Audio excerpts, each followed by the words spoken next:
Dois times em campo. No Brasil é assim. Ser de esquerda ou de direita vai além das diferenças ideológicas. Os militantes tornam-se rivais como times de futebol. Mas quais são as diferenças entre ser de esquerda e ser de direita? É hora de descobrir, é hora de saber ciência.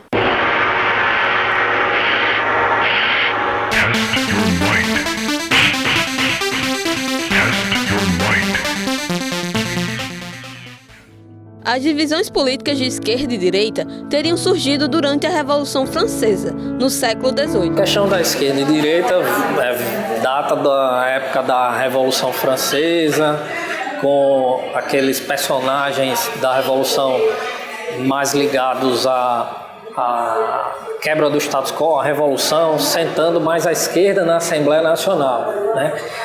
E os mais ligados ao rei e mais conservadores sentados ao lado direito da Assembleia. Então houve reação dos intelectuais e dos políticos, se posicionaram a respeito disso e surgiu essa tradição, não é, de se dividir o espectro da política entre a direita e a esquerda. Porém, no sentido da explicação da diversidade política, esse conceito de esquerda e direita, ele é pequeno para o que a gente precisa para poder explicar a diversidade política.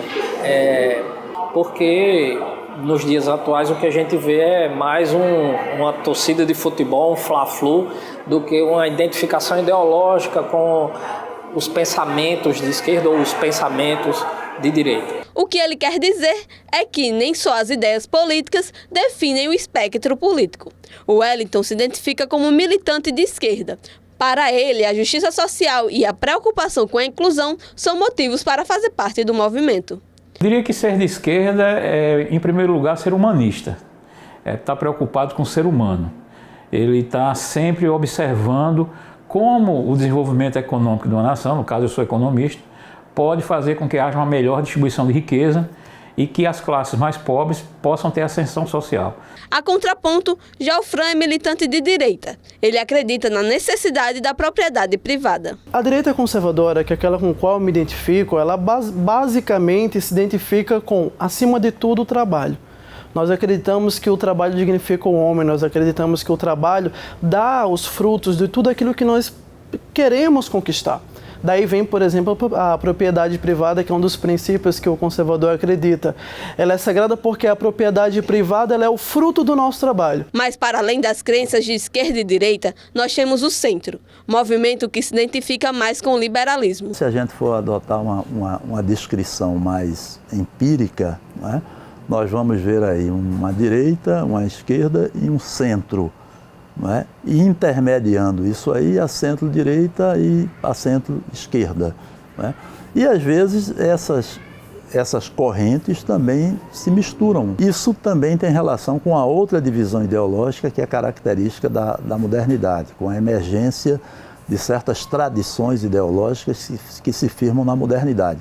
Que são a tradição conservadora, a tradição liberal e a tradição socialista.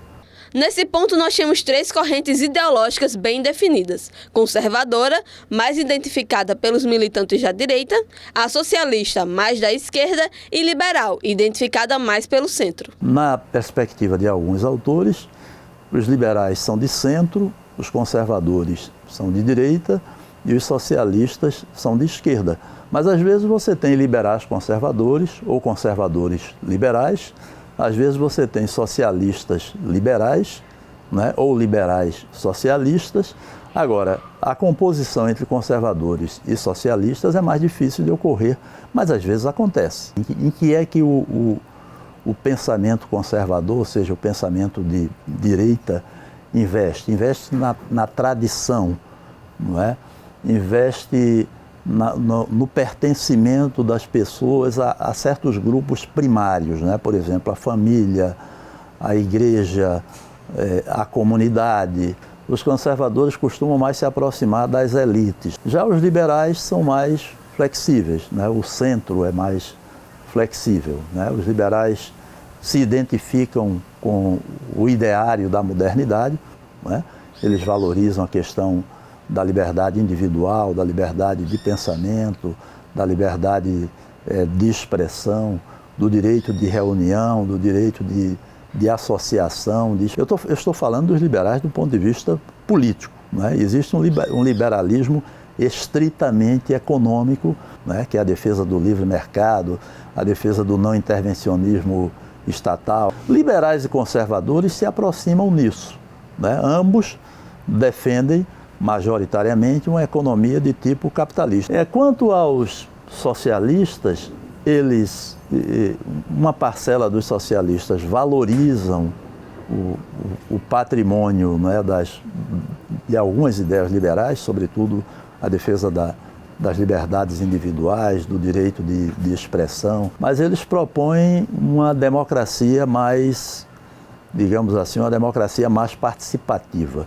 No Brasil, as ideias de direita e esquerda chegam logo depois da Revolução Francesa. Estão presentes na Inconfidência Mineira, né, de Tiradentes, estão presentes na conspiração dos alfaiates, outras revoluções regionais que ocorreram nesse período, todas tiveram influência dessas ideias que vieram da época da Revolução Francesa. Na história recente do Brasil, esses campos se misturam. Depois da ditadura, o centro sempre esteve presente no poder, compondo tanto com a direita como com a esquerda. Na tradição brasileira, essas alianças, essas coalizões sempre existiram com o centro, mais fortemente,